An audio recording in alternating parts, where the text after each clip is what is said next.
Hi everyone, I'm going to read the story Spoon today. It's one of my favorites that I have here at home, just because it's kind of silly, but it also has a good message. So here we go.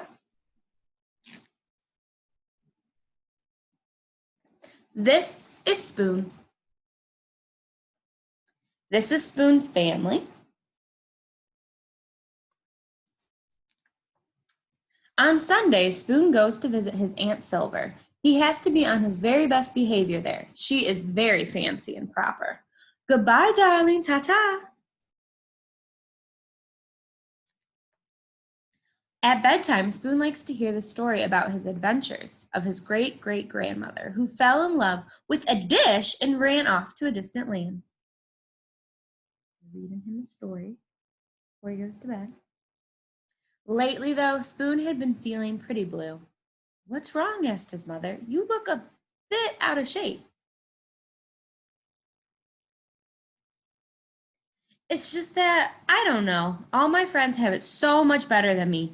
Like Knife. Knife is so lucky he gets to cut. And he gets to spread. I never get to cut or spread.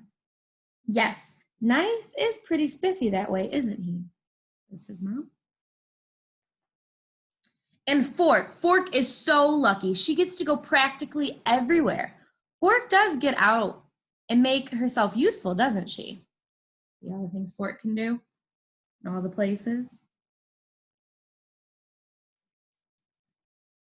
And Chopsticks. They are so lucky. Everyone thinks they're really cool. No one thinks I'm really cool. Those chopsticks are something else, aren't they?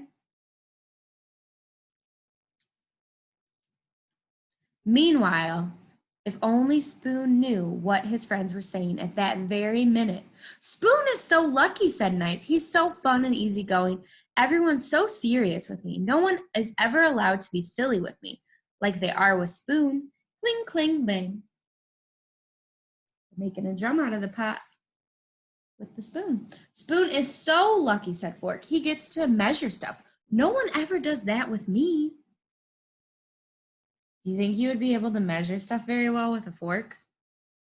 I don't know, it might all fall through. Spoon is so lucky, said Chopsticks. He can go places by himself. We could never function apart. Would you be able to pick up sushi with just one chopstick? Might be really tricky. You need both.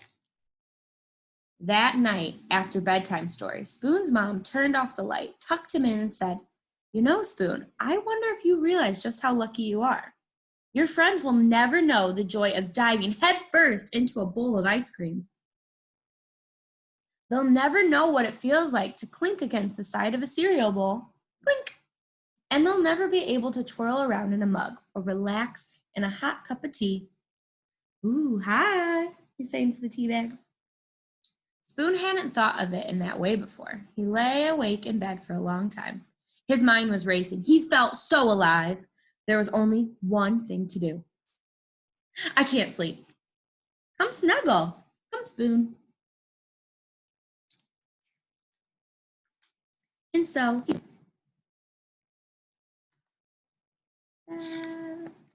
oh, sweet dreams. Having some good dreams, let me to the end. There's his friends on the back. Thank you guys for listening.